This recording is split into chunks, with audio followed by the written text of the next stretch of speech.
ದೇಶ ಹಾಗೆ ದೇಶದ ಭದ್ರತೆಗೆ ವಿರೋಧ ಅನ್ನೋ ಕಾರಣಕ್ಕೆ ಭಾರತದಲ್ಲಿ ಅನೇಕ ಸಂಘಟನೆಗಳಿಗೆ ಬ್ಯಾನ್ನ ಬಿಸಿ ತಟ್ಟಿದೆ. ಅದರಂತೆ ಸಿಮಿ ಸಂಘಟನೆ ಆಲ್ರೆಡಿ ನಿಷೇಧಿತ ಸಂಘಟನೆಗಳ ಪಟ್ಟಿಯಲ್ಲಿರುವ ಸಿಮಿ ಇದರ ನಿಷೇಧದ ಅವಧಿಯನ್ನ ಮತ್ತೆ 5 ವರ್ಷಗಳ ಕಾಲ ವಿಸ್ತರಣೆಯನ್ನ ಮಾಡಲಾಗಿದೆ. ಕೇಂದ್ರ ಗೃಹ ಸಚಿವಾಲಯದಿಂದ ಈ ಆದೇಶ ಹೊರಬಿದ್ದಿದೆ. 2014ರಲ್ಲಿ ಸಿಮಿ ಸಂಘಟನೆಯನ್ನ ನಿಷೇಧಗೊಳಿಸಿ ಆದೇಶವನ್ನ ಹೊರಡಿಸಲಾಗಿತ್ತು. ಇದಾದ ಬಳಿಕ 2019ರಲ್ಲಿ ಮತ್ತೆ ನಿಷೇಧದ ಅವಧಿಯನ್ನ ವಿಸ್ತರಣೆ ಮಾಡಲಾಗಿತ್ತು. 2024ಕ್ಕೆ ಮತ್ತೆ 5 ವರ್ಷ ನಿಷೇಧ ಮುಕ್ತಾಯ ಆಗ್ತಾ ಇದೆ. 2019ರಲ್ಲಿ ವಿಧಿಸಿದ್ದ ನಿಷೇಧದ ಅವಧಿ ಮುಕ್ತಾಯ ಆಗ್ತಾ ಬಂದಿತ್ತು. ಇದೀಗ ಮತ್ತೆ 5 ವರ್ಷ ನಿಷೇಧದ ಅವಧಿಯನ್ನ ವಿಸ್ತರಣೆಗೊಳಿಸಿ ಆದೇಶವನ್ನ ಹೊರಡಿಸಲಾಗಿದೆ. ಆ ಮೂಲಕ ಮುಂದಿನ 5 ವರ್ಷಗಳ ಕಾಲ ಸಿಮಿ ಸಂಘಟನೆಯ ನಿಷೇಧ ಮುಂದುವರಿಯಲಿದೆ. 3ನೇ ಬಾರಿಗೆ ಅವಧಿ ವಿಸ್ತರಣೆ ಆಗ್ತಾ ಇರೋದು. Students Islamic movement of India Simi ದೇಶದ ಕಾನೂನಿಗೆ ವಿರುದ್ಧವಾದ ಚಟುವಟಿಕೆಗಳು, ದೇಶದ ಭದ್ರತೆಗೆ ವಿರುದ್ಧವಾದ ಚಟುವಟಿಕೆಗಳು, ಆಂತರಿಕ ಭದ್ರತೆಗೆ ಸವಾಲಾಗುವಂತಹ ಚಟುವಟಿಕೆಗಳು, ಈ ರೀತಿ ಅನೇಕ ಕಾರಣಗಳು ಸಿಮಿ ವಿರುದ್ಧ ಅದರ ಬ್ಯಾನ್ ನಿರ್ಧಾರಕ್ಕೆ ಪೂರಕವಾಗಿ ಇದ್ದದ್ದು. 2014, 2019ರಲ್ಲಿ ಸತತವಾಗಿ ನಿಷೇಧದ ಅವಧಿ ವಿಸ್ತರಣೆಯಾಗ್ತಾ ಬಂದಿತ್ತು. ಇದೀಗ 2024ರಲ್ಲಿ ನಿಷೇಧದ ಅವಧಿ ಇನ್ನೇನು ಮುಗಿತಾ ಬಂದ ಸಂದರ್ಭದಲ್ಲಿ ಮತ್ತೆ 5 ವರ್ಷಗಳ ಕಾಲ ಸಿಮಿ ಸಂಘಟನೆಯ ಬ್ಯಾನ್ನ ಅವಧಿಯನ್ನ ವಿಸ್ತರಣೆ ಮಾಡಿ ಕೇಂದ್ರ ಗೃಹ ಸಚಿವಾಲಯ ಆದೇಶವನ್ನ ಹೊರಡಿಸಿದೆ.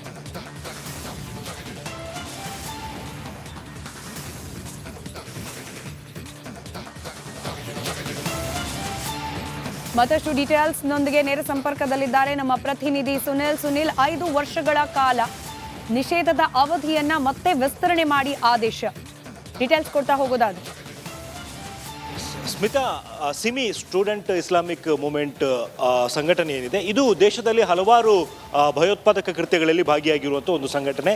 2001ರಲ್ಲಿ ಮೊದಲನೇ ಬಾರಿಗೆ ಈ ಒಂದು ಸಿಮಿ ಸಂಘಟನೆಯನ್ನು ಬ್ಯಾನ್ ಮಾಡಿ ಕೇಂದ್ರ ಗೃಹ ಸಚಿವಾಲಯ ಆದೇಶವನ್ನು ಹೊರಡಿಸಿತ್ತು.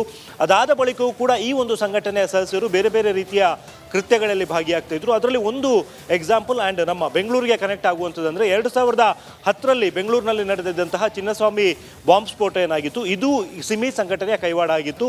ಒಟ್ಟು 2 ಬಾಂಬುಗಳು ಈ ಒಂದು ಸಂದರ್ಭದಲ್ಲಿ ಸ್ಫೋಟಗೊಂಡಿತ್ತು ಮತ್ತು ಒಂದು ಬಾಂಬು ಜೀವಂತವಾಗಿತ್ತು. ಅದನ್ನು ಬಾಂಬ್ ಸ್ಕ್ವಾಡ್ನ ಅಧಿಕಾರಿಗಳು ನಿಷ್ಕ್ರಿಯಗೊಳಿಸಿದರು. ಈ ಒಂದು ಪ್ರಕರಣದಲ್ಲಿ ಅಂದರೆ ಸಿಮಿ ಸಂಘಟನೆಯ ಆರಂಭ ಆಗಿದ್ದು 1977ರಲ್ಲಿ.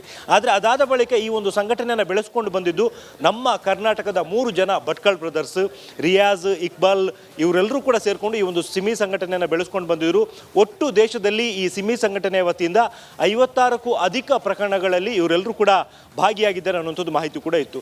ಸೊ ಈ ಒಂದು ಸಂಘಟನೆಯನ್ನು ಬ್ಯಾನ್ ಮಾಡಲಾಗಿತ್ತು. 2008ರಲ್ಲಿ ಇದನ್ನು ಮತ್ತೆ ಅಪ್ಲಿಫ್ಟ್ ಮಾಡಿ ಕೂಡ ಒಂದು ಆರ್ಡರ್ ಆಗಿತ್ತು. ಆದರೆ ಬಳಿಕ ಮತ್ತೆ ನಿಷೇಧ ಮುಂದುವರಿದಿತ್ತು. ಇದೀಗ ಕೊನೆಯದಾಗಿ ಅಂದರೆ 2019ರಲ್ಲಿ 5 ವರ್ಷಗಳ ಕಾಲ ಬ್ಯಾನ್ ಆಗಿತ್ತು. ಆ್ಯಂಡ್ ಅಗೇನ್ ಈಗ 2024ಕ್ಕೆ ಇವತ್ತಿಗೆ ಆ ಒಂದು ಬ್ಯಾನ್ನ ಅವಧಿ ಮುಗಿದಿತ್ತು. ಅದನ್ನು ಮತ್ತೆ ವಿಸ್ತರಣೆಗೊಳಿಸಿ ಈಗ ಕೇಂದ್ರ ಗೃಹ ಸಚಿವಾಲಯ ಆದೇಶವನ್ನು ಹೊರಡಿಸಿರುವಂಥದ್ದು. ಈ ಮೂಲಕ ಸಿಮಿ ಸಂಘಟನೆ ಬ್ಯಾನ್ ಆಗೋದಕ್ಕೆ ಕಾರಣ ಆಗಿದ್ದು ಮಾತ್ರವಲ್ಲ, ಮುಂದಿನ ದಿನಗಳಲ್ಲಿ ಈ ಸಿಮಿ ಸಂಘಟನೆ ಬ್ಯಾನ್ ಆದ ಬಳಿಕ ಇಂಡಿಯನ್ ಮುಜಾಹಿದೀನ್ ಅನ್ನುವಂಥ ಮತ್ತೊಂದು ಸಂಘಟನೆ ಸಾಕಷ್ಟು ಆಕ್ಟಿವ್ ಆಗಿತ್ತು. ಇದು ಕೂಡ ನಿಷೇಧಕ್ಕೆ ಒಳಗಾಗಿರುವಂಥದ್ದು. ಸದ್ಯದ ಮಟ್ಟಿಗೆ ಇವತ್ತಿನ ಆರ್ಡರ್ನಲ್ಲಿ ಇರುವಂಥದ್ದು ಮುಂದಿನ 5 ವರ್ಷಗಳ ಕಾಲ ಈ ಒಂದು ಸಿಮಿ ಸಂಘಟನೆಯ ಆದೇಶ ಏನಿದೆ, ಅದನ್ನು ಬ್ಯಾನ್ ಮಾಡಿದಂತಹ ಆದೇಶ, ಅದನ್ನು ವಿಸ್ತರಣೆಗೊಳಿಸಿ ಈಗ ಕೇಂದ್ರ ಗೃಹ ಸಚಿವಾಲಯ ಆದೇಶವನ್ನು ಹೊರಡಿಸಿರುವಂಥದ್ದು. ಸ್ಮಿತಾ, ರೈಟ್, ಧನ್ಯವಾದ ಸುನಿಲ್ ಮಾಹಿತಿಗಾಗಿ.